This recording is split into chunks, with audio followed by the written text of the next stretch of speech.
Ya, oke ya. Selamat pagi, Tems ya. Pagi, oke. Bagaimana tadi ulangan-ulangnya? Aduh, susah. Itu berarti tidak dipelajari ya. Kalau dikasih soal-soal itu dipelajari. Jangan cuman disimpan saja. Ibu kan sudah kasih tahu minggu lalu. Kerja sendiri, cari tahu apa yang kamu tidak tahu, dan ibu ada di depan, silahkan datang. Yang tidak tahu, ibu akan kasih tahu. Yang datang cuma berapa orang. Tapi ya enggak apa-apa, yang lalu biarkanlah berlalu ya. Oke, sekarang kita lanjut dulu ya, kita masuk di konsep tentang induksi elektromagnetik ya. Nah, konsep induksi elektromagnetik yang pertama yang kita pelajari itu tentang flux magnetik.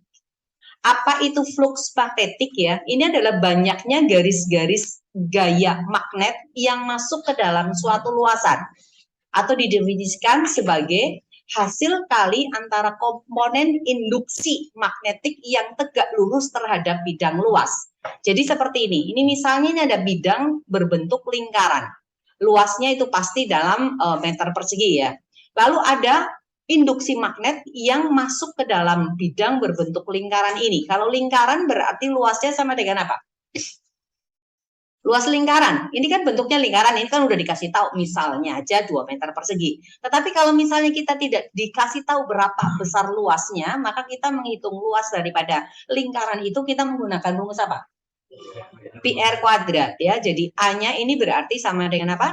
Sama dengan Pi R kuadrat ya. Ya, ini A kalau lingkaran berarti sama dengan Pi R kuadrat. Itu kalau diketahui jari-jarinya atau diameternya ya.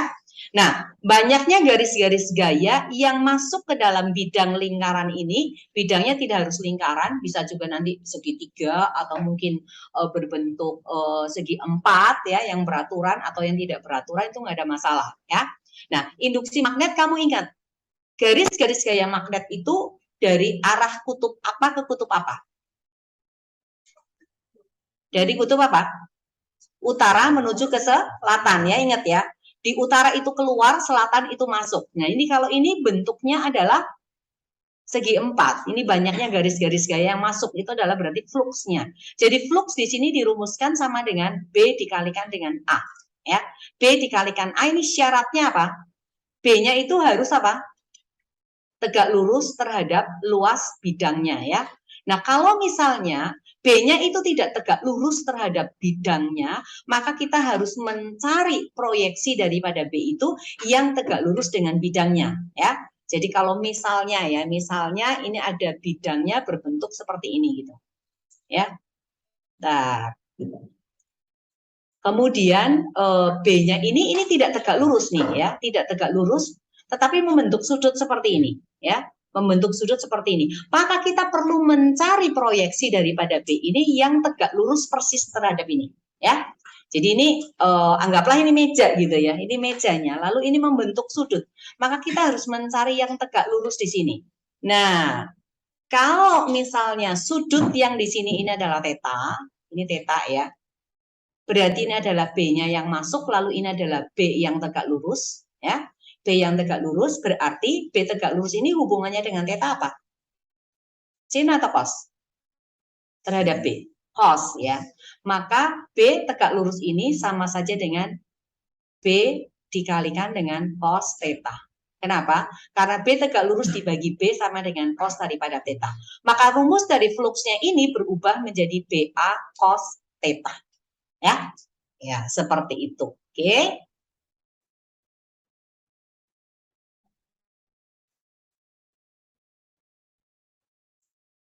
Ya, sekarang kita akan lanjut ke bagian berikutnya ya. Ya, nah ini GGL induksi pada kawat yang memotong medan magnet ya. GGL induksi itu adalah gaya gerak listrik ya. GGL itu gaya gerak listrik induksi yang memotong pada medan magnet. Ini sebetulnya kamu udah pelajari waktu di SMP ya. Yang kemarin Ibu peragakan waktu di lab, waktu kalian mau praktek kemagnetan itu ada kumparan ya, ada kumparan, kemudian kita gerakkan magnet di dalam kumparan, lalu kumparan itu kita hubungkan dengan galvanometer, maka pada saat magnet ini dimasukkan, pada saat magnet ini masuk ke dalam kumparan, maka jarum galvanometernya itu akan bergerak. Itu menunjukkan bahwa di dalam kawat berarus, itu di dalam kawat ini, itu ada timbul arus. Padahal kawat ini tidak dihubungkan dengan sumber tegangan, ya, karena ada perubahan garis-garis gaya magnetnya yang masuk ke dalam kumparan ini, ya, ke dalam ruang di dalam kumparan di antara.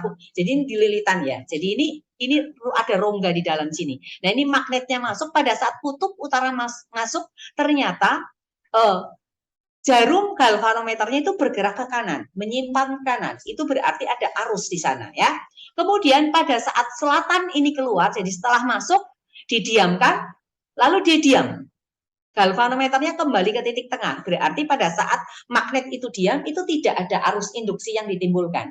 Tetapi pada saat magnet itu bergerak kembali, pada saat kutub selatannya dikasih keluar, ini jarum galvanometernya itu menyimpang ke kiri. Itu artinya pada saat bergerak, itu timbul arus lagi. Jadi kalau ada perubahan garis-garis gaya magnet yang di dalam masuk atau keluar dalam kumparan itu, maka akan timbul arus. Arusnya yang ditimbulkan itu namanya adalah arus induksi, ya.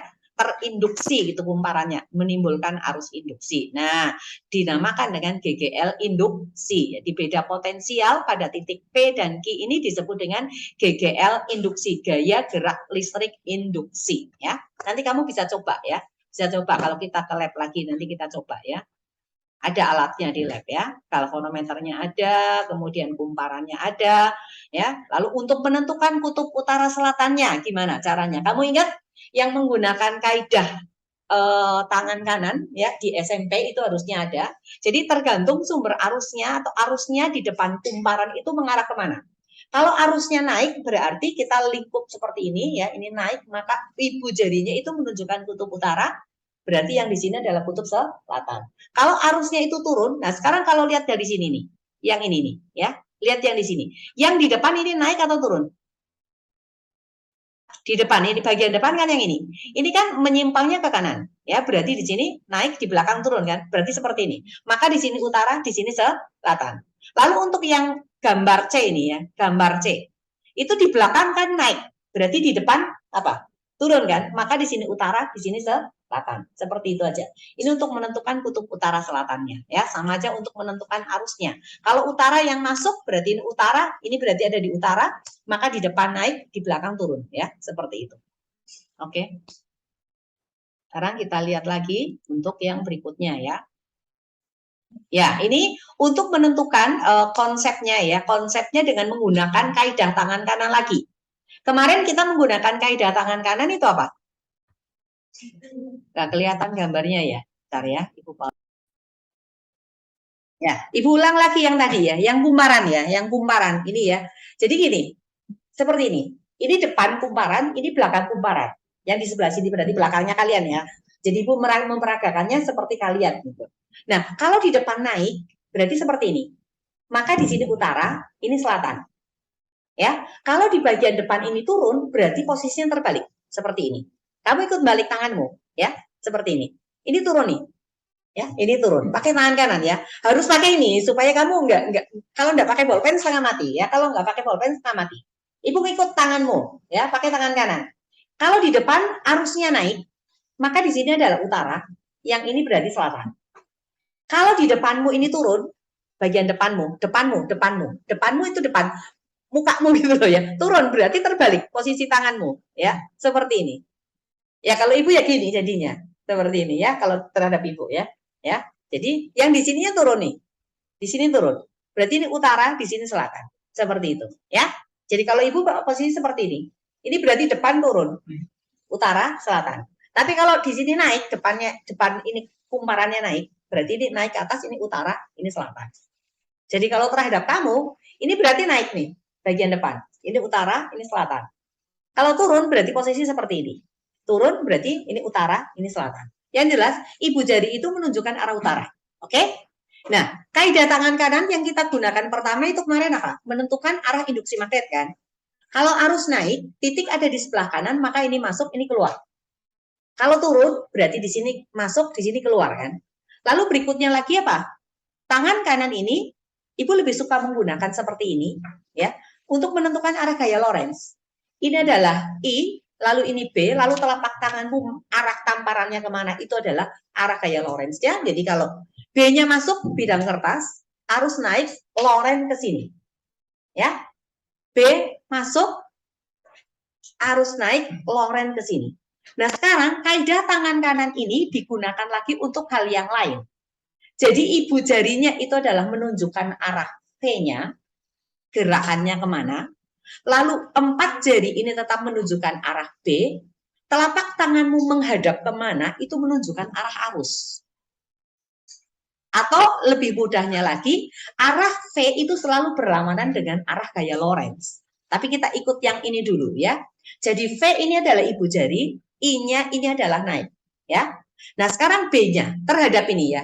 Terhadap ini utara selatan. Berarti B-nya apa? B-nya turun kan? B-nya turun. Kemudian V-nya itu adalah arah gayanya. Apa arah kecepatannya? Misalnya ini 4 kawat ini kita gerakkan masuk, berarti V-nya ke sana.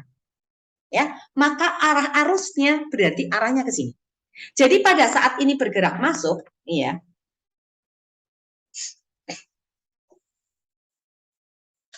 Bentar ya. Nah, ini bergerak masuk. Pada saat kawat ini bergerak masuk nih. Berarti ini adalah V nih. Ini V. Maka ini ibu jari. Arah B itu kan dari utara ke selatan. Berarti ini B-nya ini. Nah, di kawat ini arah arusnya kemana? B. I-nya berarti kemana? Dari P ke Q atau dari Q ke P? I-nya. Ibu kasih warna blue. Kemana? Turun ke sana kan? Berarti dari apa? Dari P menuju ke Q ya. Oke. Ini arah arusnya di sini. Ini dari P menuju ke Q. Ini adalah I-nya. Ini I-nya. Nah, pada saat ditarik keluar, Ibu pakai warna pink ya. Ini V-nya. Pada saat kita tarik keluar ke sini, ini V-nya. B-nya kan tetap P tetap kan? P turun, V ke sini. Maka Lorentz arusnya kemana? Dari Q menuju ke P ya, dari Q menuju ke P. Oke, kita pakai warna hijau ya. Oke. Nah, I-nya berarti berubah nih. Arus induksinya. Ah, I-nya ke sini. Ini pada saat ditarik ke luar. Oke, jelas? Bisa dipahami? Tidak bisa? Harus ngikut. Ya, Chris harus ngikut, Chris. Ya, jadi pada saat bergerak masuk. Lihat di sini, ya, bergerak masuk. Dari utara ke selatan itu B, turun, ngikut. Lah kamu kalau nggak ngikut, lah kamu mengertinya kapan gitu ya? Turun, ini ke kanan, masuk atau bergerak masuk, maka I-nya ke sana. Di kawat peki ya. Telapak tanganmu menghadap kemana? Lalu pada saat ditarik keluar, B-nya kan masih seperti ini, B. Ditarik keluar, kan ke sini, ya kan? Berarti I-nya ke sini. Seperti itu. Ya, oke? Ya. Ya, sekarang kita lihat lagi yang berikutnya.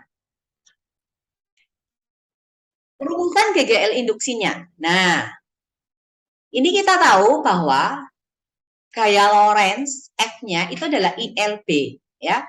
Dikalikan dengan sin theta itu kalau tidak tegak lurus. Ini kan syaratnya antara I, L, dan B-nya itu kan saling tegak lurus, ya. Jadi kalau tidak tegak lurus berarti kita menggunakan ini. Anggaplah udah tegak lurus. Nah, usaha yang dilakukan itu sama aja dengan gaya luar yang bekerja, yaitu gaya Lorentz-nya ini dikalikan dengan delta S. Nah, ini kenapa dikasih tanda minus? Itu arus yang ditimbulkan itu kan arus induksi kan? Ya kan? Nah, karena terinduksinya ini ya. Nah, kemudian untuk besarnya, kalian ingat rumusnya Kak Vicky? W sama dengan apa? SMP punya rumus ini, V dikalikan dengan Q ya. Q itu adalah muatan, W itu adalah energi listrik atau usaha boleh. V-nya ini diberi simbolnya adalah E. Ya, GGL. Ini kita ubah jadi E. Ya. Jadi ini W itu sama aja dengan E atau GGL-nya ini dikalikan dengan Q ya. Maka GGL itu sama aja dengan apa? W dibagi dengan Q kan? Dan W-nya itu ini sama dengan ILBV dikalikan dengan delta T. Ya, dikasih masuk ini ya. Jadi kita GGL ini berarti sama dengan apa? Ini kan W kalikan delta S kan ya. W-nya ini sama dengan ini. Jadi ini sama dengan W dibagi dengan Q, ini sama aja dengan minus I, L, B, V, delta T, dibagi dengan apa? Dengan Q. Nah, sekarang I dikalikan delta T itu sama dengan apa?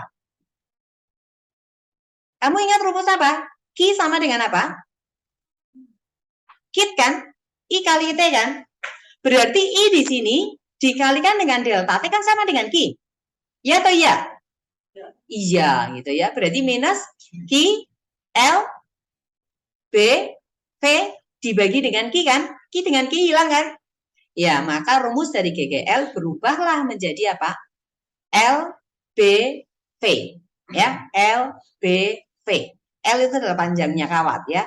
B-nya itu adalah induksi magnetnya, V-nya itu adalah velocity, kecepatannya ya. Oke. Dari situ.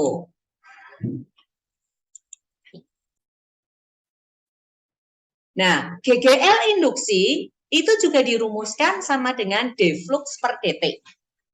D flux, flux itu adalah tadi sama dengan apa? Flux tadi rumusnya apa?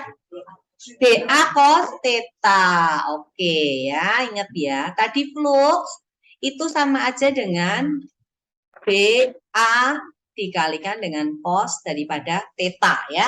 Syaratnya harus tegak lurus ya. Nah, untuk GGL-nya ini juga dirumuskan sama dengan D flux per dt. Ini boleh ditulis dalam apa? Minus D flux per dt.